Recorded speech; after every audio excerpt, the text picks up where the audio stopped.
It's MistaJam, the controls on Capital Dance, and a huge welcome to our first guest in a very, very, very long time.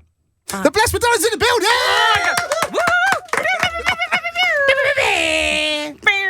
Maria, thank you for coming in. Oh, I'm so glad to be here. Oh, the honour and privilege is all ours, trust me. Oh, my goodness. Thank you. So we've got you here to talk about your new track, Serotonin Moonbeams. I've heard of it.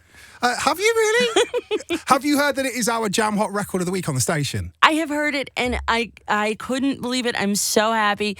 I've been sitting on this record for literally almost a year and playing it, and it's one of those, it felt like I couldn't believe that it was finally out, and I'm so glad that you like it. Like, personally, my little heart. Oh, bless you. Honestly, I nearly DM'd you because I saw social clips of you playing it. I nearly DM'd going, can I get a copy? But I didn't want to be that guy.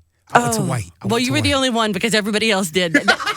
It wasn't supposed to be the single, and the first time I played it out, I played in Brazil and got like 100 DMs from Brazilians. Wow. They were like, "What is this?" Because I played at this massive event for like 15,000 people, and it was the first time I had ever had any record by anyone have that happen, and it was really such an organic feeling. It was like, I think people just need to feel this way. Mm. No, it really does what it says on the tin. It really just gives you serotonin. It gives you a boost. It makes you feel good. And the day that we did it, I worked with Hen from Joy Anonymous and Uffy and Jin, who's written about probably half the songs on this radio station. Yeah, pretty much. Jenny is like for real a genius, and Uffy and Karma Kid, and we had this beautiful day. It was like one of those days where everything made sense, and afterwards, it just felt so special. And so for this to be the first one and to capture the energy of those crazy sessions when, all of this was taking place really just barely out of lockdown. And it was just a magic day. So it's your first solo tune in 5 years. Yeah. Feeling any pressure? Or are you feeling good about it now that it's out? I actually feel really good about it. And honestly, I've gotten a whole second life. This album has changed everything for me. And it's just a testament to what being put in a really pressurized situation will do. It started being written at the time that, lockdown really wasn't even over when I started it. And a lot of it even was, the first maneuvers were written in my attic. And then to slowly have contact with people and start the process in earnest. It was really, really, really good for me, and it changed me as a person, and I think that people are connecting with that, and I can't wait. This is, it's the beginning of the story, but it's like, it's a lovely first chapter. Oh, do you know what? If this is the first chapter, then I can't wait to hear what the last chapter's like. I'm feeling pretty good about it. So, what's the most wildest and crazy thing that happened to you in the 5 years between the last single and this? Oh, pretty much my whole life. Everything changed. Yeah. 5 years ago, I had just come here, and I was working pretty much only alone, maybe with one other person. Everything changed. And I think, first and foremost, falling in love with London, really, and being changed by this city.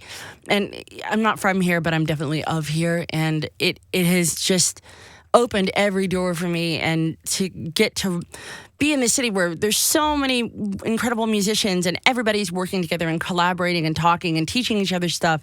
And to have, to have worked with, Fred again and who I'm so close with, and Hin, who's his best friend, and gain all of these people in my life that have not just been good friends, but like collaborators and teachers, this bizarre little community of people. Now to have that kind of coming out, in a way, it's the story of the last 5 years. This tune is just pure happiness. You mentioned there you've been working on an album. Yeah. Tell me what you can tell me, because I know you can't tell me everything. And you know that I'm a super fan, so I stalk you on social, so I'll be like, oh my God, you're in the studio with that person. Oh my God. What can you tell us? Very little. Okay. No. So over lockdown, I signed with Warner Brothers. Great team over there. Yeah, they are amazing. I had worked with them on Dua Lipa's Club Future Nostalgia. You may have heard of her also. Oh yeah. Just that little thing. I met them. I met them through the Dula peeps. And it was just such a beautiful community of people. And so it was a big decision, but I knew from working on Club Future Nostalgia that they would really encourage me and not only encourage me, but put the right tools in front of me and connect me with people. And the most amazing things happened. You know, I started really properly songwriting, not just for myself, but for other people. And there's a lot of that stuff that's coming too. Ooh. Yeah. Yeah, there's a lot of that's coming. But it is coming. We will be rolling out singles quickly. Okay, I'm looking forward to it. Oh, me too. Really looking Yeah, forward I'm to so ready. And especially because you've now set the bar for like launch parties. Because the launch party for Serotonin Moonbeams. We did it my way.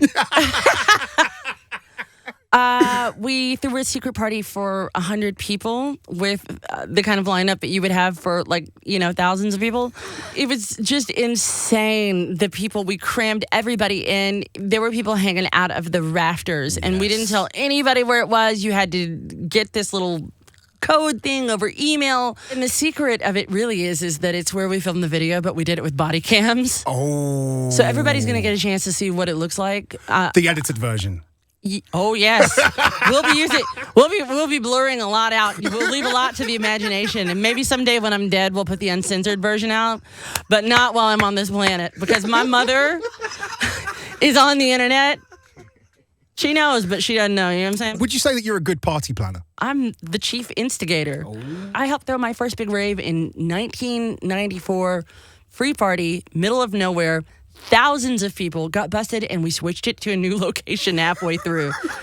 Like, this is my sweet spot. Okay. I'm the rave fairy. Okay. That's why you're covered in glitter. It's true. It's not Uffy. It's just because you're the rave fairy. It's true. You did a very, very cool thing with the Club Future Nostalgia, that remix album. How was that as a process for you? Absolutely surreal. Yeah. Well, I mean, you have to remember this is in the throes of lockdown. So we're doing this all over we're doing this all over FaceTime. Wow. You know, getting text messages with Missy Elliott's vocals. Like, what do you think about this? And dealing with Mike Dean, you know, in capital letters, Mike Dean. Yeah, you can't put any lowercase letters. No, he's the dude. And then the real Madonna. Did you refer to her as the real Madonna? Yeah, of course she's the real Madonna. I'm like the tribute act. For sure. I'm like the tribute act at Butlin's. I'm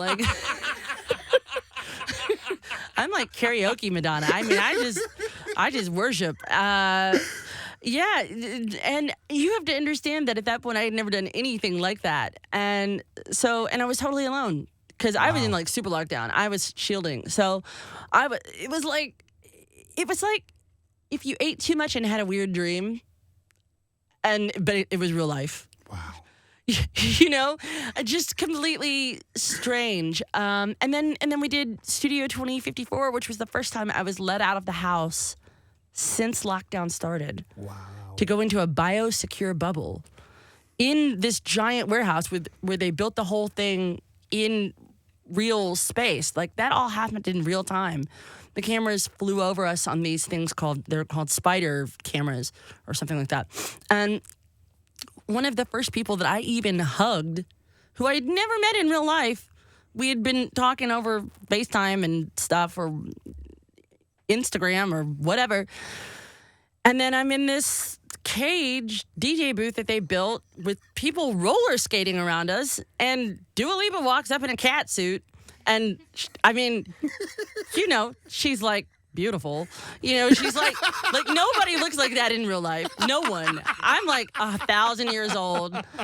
Honestly, I felt like a toad. I was like, oh my God. Like, I mean, but you know what I mean? Like, she's just so brilliant and so talented and so beautiful and very tall. Very tall in the big shoes and the cat suit. It's like, oh my God, what is going on? And this is like the second hug that I got out of in lockdown. And then I had to go back home afterwards. It was just totally strange. And my family hadn't seen me, and they're watching me on TV. Wow. I have to talk to you even more about Jingle Bell Ball, because obviously we've just spoken about Dua Lipa. Like, there's loads of other artists on the line. There's Stormzy, there's Lewis Capaldi, there's Sam Smith, there's Becky Hill, some bloke called MistaJam's going to be there. But out of the actual other people, who would you love to work with out of that list? Oh, I would lay down in traffic to work with Stormzy. Like, whatever he wants. He can take my shoes, like anything. Like, there's no bottom for me on that I would sink to. I have no pride. None. Stormzy. Holla. Stormzy, 100%. Holla at you, girl. 100%. Now, listen, if you were to create a club, what would you call it? Brighter Days. Brighter Days, like the Jimmy Polo record. Like the Daje record. The Daje record. Brighter Days. Hey, that's the one. Yeah. Would you have that vibe playing in that kind of club all the time? Yeah, it would be a daytime club. I'd like a club that opened at dawn and closed at dusk. This is my fantasy. I've clearly thought this out completely. Okay, tell me more.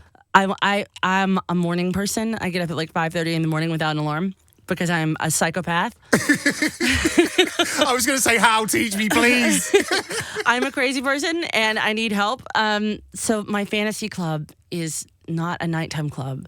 It's all daytime, from dawn to dusk, and only during the warm months of the year. and then that's what it is. And I always indoor, outdoor, little mixture of the both. A little mixture, but mainly outdoor. Okay. You know, kind of Barbarella vibes, Croatia. Ooh. Barbarella vibes. Yeah. But like in London, obviously, which is the center of the universe, the center of the known universe. And also, you know, London is so beautiful in the spring and in the summer. Like, what a great time of year that is. Yeah. If I could do that and also keep my daytime schedule and not be able to go to bed at 10 o'clock like I like to, then that would be great. You're speaking my language. You're speaking my language. If you're looking for a resident DJ, I will take that role. Done deal. Listen, my friend. But we cannot talk, or should I say, I cannot ask you about Maria, We've Lost Dancing. Because when we're talking about music that truly helped people, like when we were playing it here on the station, people were sending messages in about what that song did for them. And that honest conversation that you had with Fred again, that he then turned into that track. What made you realise this tune's taking over the world?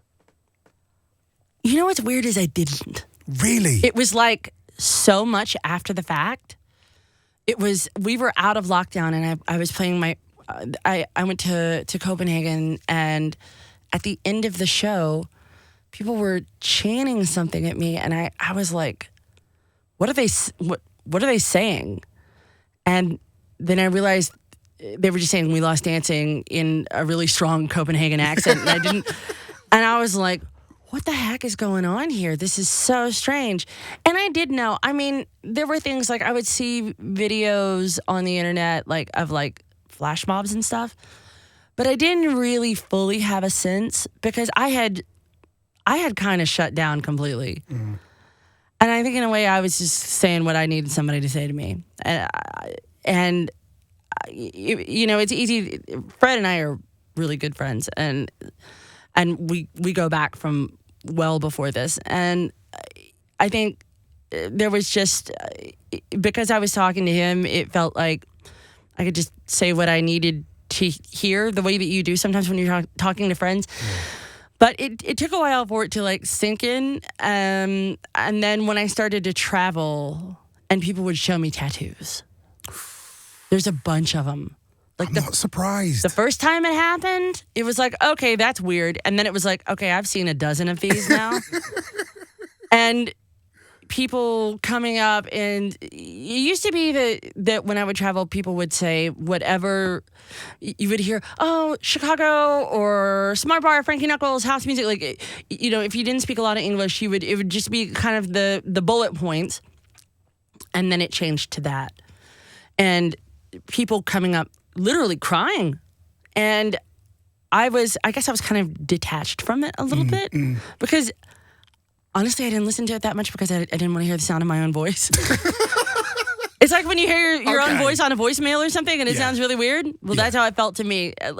I just kind of checked out. And then it was like, okay, I'm back.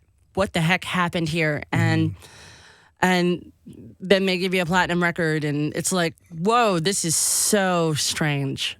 And I think like everything in the last couple of years has just been very surreal. Yeah. Very surreal. Somebody took my toy box and flipped it upside down and shook it, and now it's a completely different world. And a great one. Like, I am blessed. That's legit. I For hear real. you. But so are we, because I think that you definitely predicted something. Because you said what comes next will be marvelous, and this is pretty marvelous, right? Oh, I think that I was saying this earlier today, I think we're entering a golden era of dance music. Yes. And I had hoped for it, because I didn't really connect with a lot of the real super big EDM stuff that was popular in the early 2000s. Like that, I was definitely in a different headspace, but I had always hoped that the people who were teenagers then would kind of, like all of us. I mean, when I think about what I listened to when I was 16, it was not. It wasn't the finished article. I'm not gonna dog anybody around, but there was some really bad like Belgian rave records that I thought were super cool. Super cool. Well, now it's all kind of coming back around, but some of them were really, not the best. Yeah. And everybody's taste kind of matures, and I think that we're entering this really great period where people are we could never have had a record like what Beyonce just did. I mean, Renaissance is a masterpiece. Incredible. And to see all these underground artists working with pop people and having there be no compromise on either side, that's a win. I'm here for it. Whoever the next Nile Rodgers is, great. And Nile Rodgers, great. Like he's still here. Exactly. But there are people who are not picking teams, who are just making great records. And I do think that we are entering this beautiful golden era of dance music. And I'm so glad to be here and be a part of it, and to be making an album right now, or have made an album right now, and to be a part of what I think a lot of us communally are saying about the value of dance music. It does have value in people's lives. It does change things. It does sustain people. It keeps you young. People fall in love to it. It's real. I met my husband at a rave. We're married. We've been together forever. We share that love, and it is not disposable. It is the tie that binds people together. People do everything important in dance clubs, and they work through the big moments in their lives. And I think if anything, with the Fred, I always call it the Fred record. The Fred record. The Fred record. Yeah, feels weird to say my own name. I hear you. With the Fred record, I think if there's one thing I'm proud of, it's that maybe it's still a little bit in defense of the importance of what we're doing. It's absolutely fun and silly, but it's absolutely serious and important and a beautiful thing, and it will be always. It's not something that we need to throw away. Blessed Madonna, thank you so much for coming in. MistaJam, thank you so much. I'm so glad to be here. Listen, it's an absolute pleasure. It's an absolute honor. I do have one last question. You got it. I would not be allowed to leave this studio if I don't ask this question. Go for it. Hit me. You and Fred again. Any plans on working with Fred again? Oh, yeah. And we'll leave it at that. Yeah. The Blessed Madonna people!